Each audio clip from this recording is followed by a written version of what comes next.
তুমি যে প্রতিদিন যে ধর্মের বা বিশ্বাসের ভণ্ড মুখোশ পরে ঘুরে বেড়াচ্ছ, একটু বুকে হাত দিয়ে বলো তো, মরার পর ওই নরকের আগুনে পুড়তে হবে এই তীব্র ভয়টা ছাড়া তোমার ভিতরে সৃষ্টিকর্তার প্রতি বিন্দু মাত্র কোনো খাঁটি প্রেম অবশিষ্ট আছে কি? তুমি ভয় পাও কারণ তোমাকে ছোটবেলা থেকে শেখানো হয়েছে ঈশ্বর কোনো দূর আকাশে চাবুক হাতে বসে আছেন। কিন্তু বাগদাদের এক সুফি সাধক সমাজ আর রাষ্ট্রের এই ভীতির সাম্রাজ্যের মুখে থুতু দিয়ে এক শকিং চিৎকার করেছিলেন, আনাল হক, অর্থাৎ আমি ঈশ্বর, আমি পরম সত্য। জানতে চাও সমাজ তার সাথে কি করেছিল? তারা তার হাত পা কেটে আলাদা করেছিল, তার জিভ টেনে ছিঁড়ে ফেলেছিল, তারপর তার রক্তাক্ত শরীরটাকে ক্রুশে ঝুলিয়ে ফাঁসি দিয়ে পুড়িয়ে ছাই করে দিয়েছিল। কিন্তু মনস্তত্ত্বের সবচেয়ে অলৌকিক আর ভয়ানক রহস্যটা কোথায় জানো?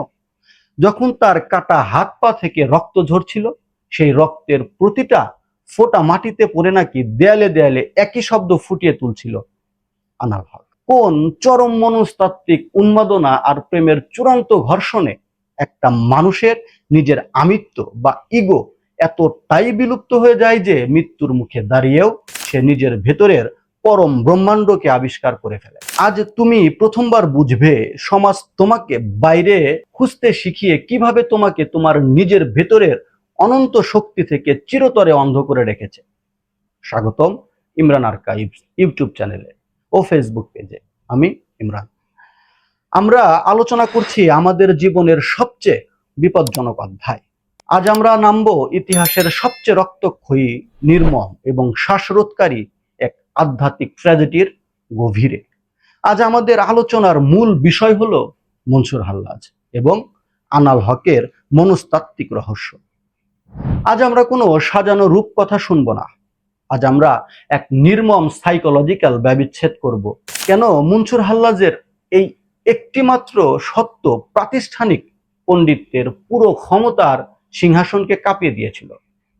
কিভাবে নিজের অহংকার আর আমিত্বকে নিজ হাতে জবাই করে সেই পরম মুক্তির স্তরে পৌঁছানো যায়? আজ আমরা তা প্রতিটি মানুষের অবচেতন মনের মুখোশ খুলে দিয়ে বুঝব।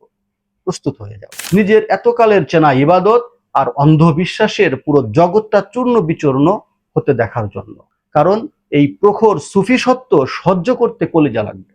চলুন শুরু করি আজকের প্রথম পয়েন্ট।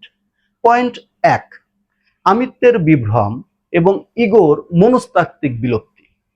মানুষ জন্ম নেওয়ার পর থেকে তার মগজের সবচেয়ে বড় যে বিষয়টি লালন করে তা হলো তার আমিত্ব বা ইগো। তুমি সারা জীবন নিজের একটা আলাদা পরিচয় তৈরি করার জন্য ছটফট করো। তুমি ভাবো আমি ডাক্তার, আমি পণ্ডিত, আমি ভালো মানুষ। এই যে নিজেকে পরম অস্তিত্ব থেকে আলাদা ভাবার একটা অহংকার, সুফি দর্শনে একেই বলা হয় পরম অন্ধকারের পর্দা। মনসুর হাল্লাজ আধ্যাত্মিকতার এমন এক মনস্তাত্ত্বিক স্তরে পৌঁছেছিলেন যেখানে এই আমি নামক সত্তাটার চূড়ান্ত মৃত্যু ঘটে। সাধারণ মানুষ যখন ইবাদত করে তখন তার মনের গভীরে একটা সূক্ষ্ম হিসাবি চাতুর্য কাজ করে।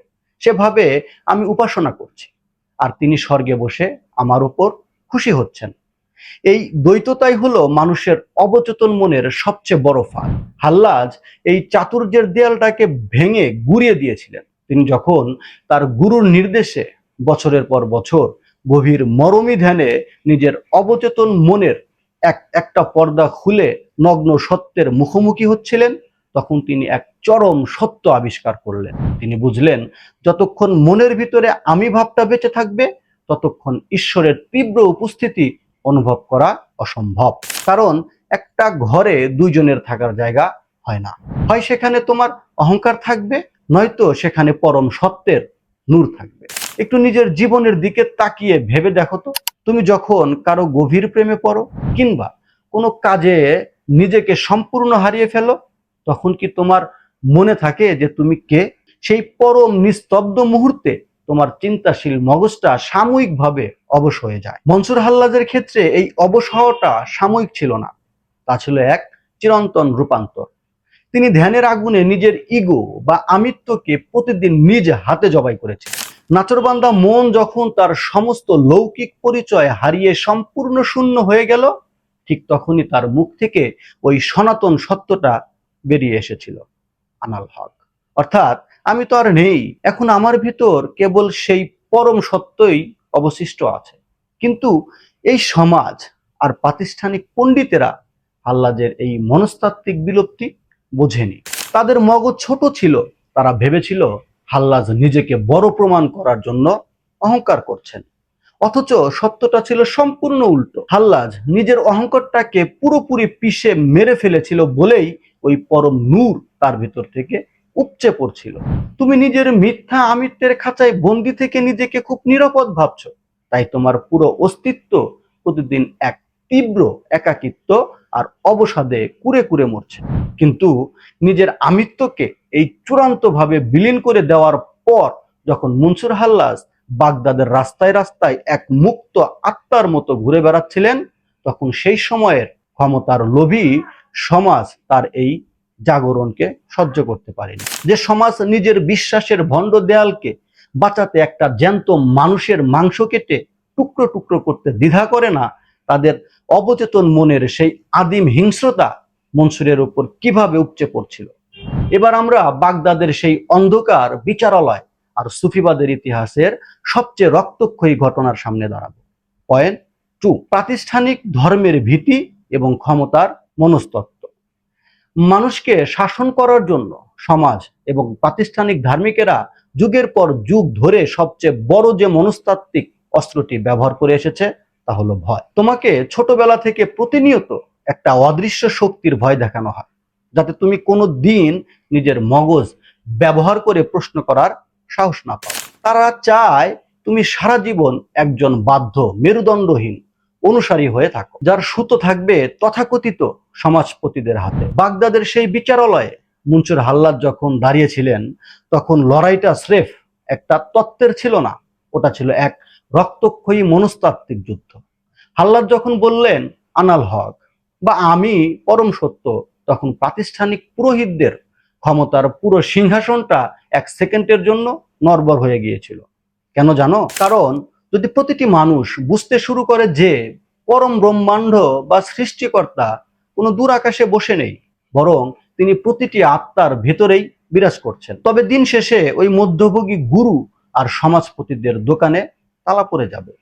মানুষ যখন নিজের ভেতরের নূর বা শক্তিকে চিনে ফেলে, তখন তাকে শাস্তির ভয় দেখিয়ে দাসে পরিণত করা যায় না।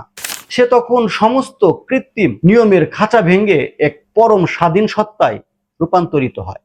একটু ঠান্ডা মাথায় চারপাশের মানুষের আচরণ লক্ষ্য করে দেখো তো। সমাজ সবসময় সেই মানুষটাকে সবচেয়ে বেশি ভয় পায় যে নিজের একা থাকার ক্ষমতা আর সচেতনতা দিয়ে সত্যকে চিনে ফেলেছে। মনসুর হাল্লাজ ছিলেন সেই মরমী সুফি জগতের চূড়ান্ত রেবেল বা বিপ্লবী। তিনি কোনো বাহ্যিক ক্ষমতার লোভ করেননি। ধার্মিক পণ্ডিতেরা হাল্লাজকে কাফের বা উম্মাদ বলে ফতোয়া দিয়েছিল, স্রেফ নিজেদের ভেতরের সেই চরম ভয় আর মানসিক দেউলিয়াকে আড়াল করার জন্য। তিনি তো মানুষের তৈরি করা অহংকার আর মিথ্যা ইবাদতের মুখোশটা টেনে ছিঁড়ে দিয়েছিলেন।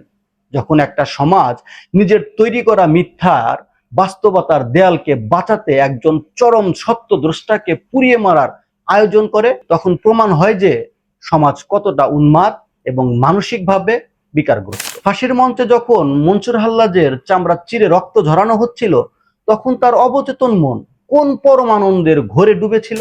যখন ক্ষমতার লোভী সমাজ মনসুর হাল্লাজকে ক্রুশে ঝুলিয়ে তার হাত পা কেটে ফেলার চূড়ান্ত নির্দেশ দিল, তখন জল্লাদেরা ভেবেছিল যন্ত্রণায় ছটফট করতে করতে এই মানুষটা হয়তো নিজের ভুল স্বীকার করে ক্ষমা ভিক্ষা চাইবে। কারণ সাধারণ মানুষের মনস্তত্ত্ব কাজ করে আত্মরক্ষার আদিম তাগিদে। একটু নিজের দিকে তাকিয়ে দেখো, শরীর বা ইগোতে সামান্য আঘাত লাগলেই তোমার ভিতরে এক তীব্র ভয়ের সঞ্চার হয়।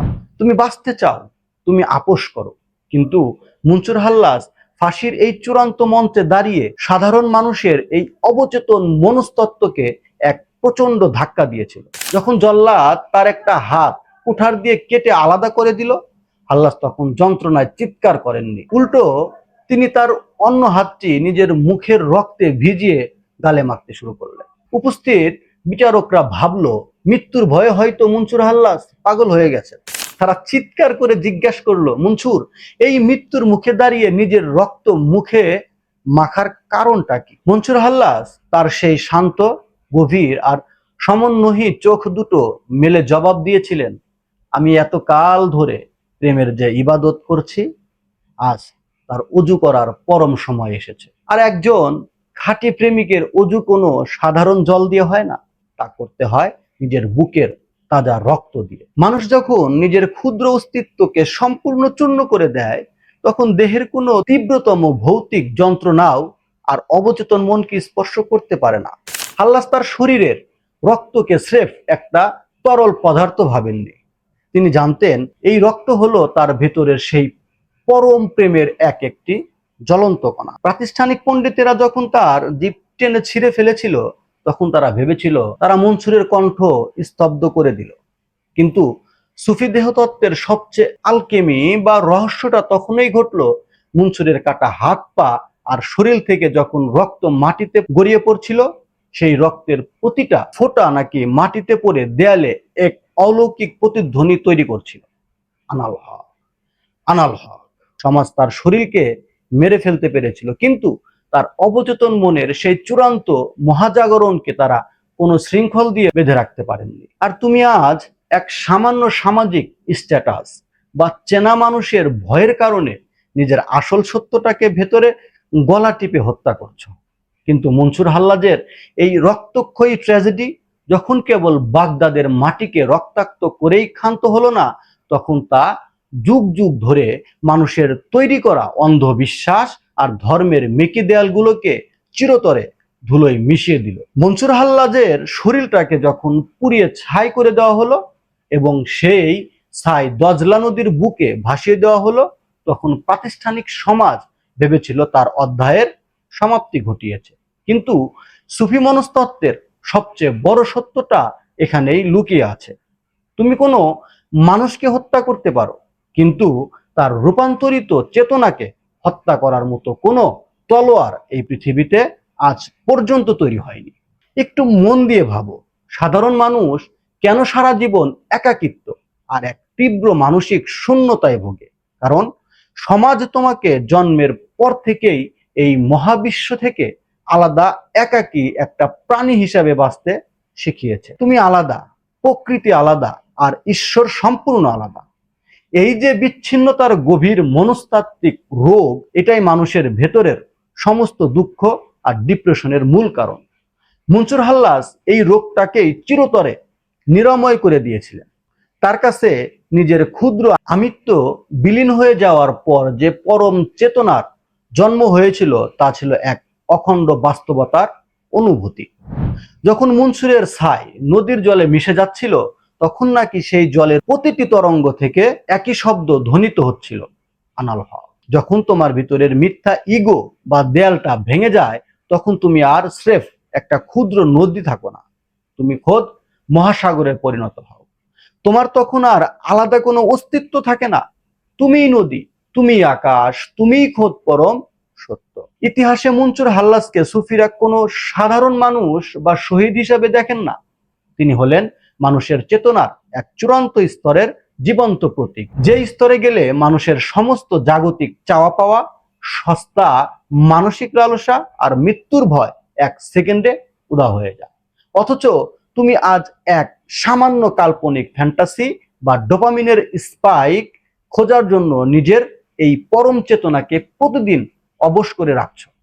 তুমি ভাবছো তুমি খুব বুদ্ধিমান, কিন্তু সত্যটা হলো তুমি সমুদ্রের কিনারে দাঁড়িয়ে এক ফোঁটা সস্তা জলের জন্য ভিখারির মতো হাত পাচ্ছ, যেখানে তোমার নিজের ভেতরেই অনন্ত নূরের মহাসাগর বয়ে চলছে। আজ মনসুর হাল্লাজের এই রক্তক্ষয়ী আধ্যাত্মিক ট্র্যাজেডি থেকে আমরা আমাদের জীবনের কোন নগ্ন সত্যের মুখোমুখি দাঁড়ালাম? এতকাল ধরে যাকে বাইরে কোনো দূর আকাশে ভয়ের চোখে খুঁজে বেড়াচ্ছিলে, তিনি আসলে অন্য কোথাও নেই।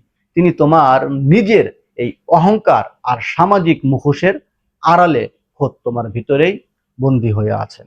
ঈশ্বর কোনো ভয়ের ব্যবসায়ী তৈরি করা শাস্তির লাঠি নয়। সুফি দর্শন আমাদের এটাই মনে করিয়ে দেয় যে পরম সত্যের সন্ধান কোনো বইয়ে বা বাহ্যিক আচারে নেই, তা আছে নিজের ইগো, আমিত্বকে সম্পূর্ণ পুড়িয়ে বিলীন করে দেওয়ার ভিতর।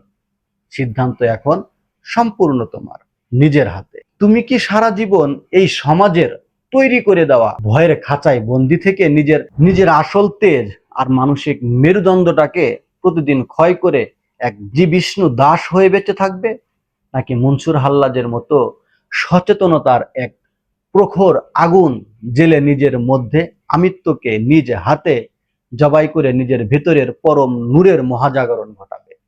আজ রাতে ঘুমাতে যাওয়ার আগে নিজের অবচেতন মনকে এই প্রশ্নটা অবশ্যই করুন। ধন্যবাদ।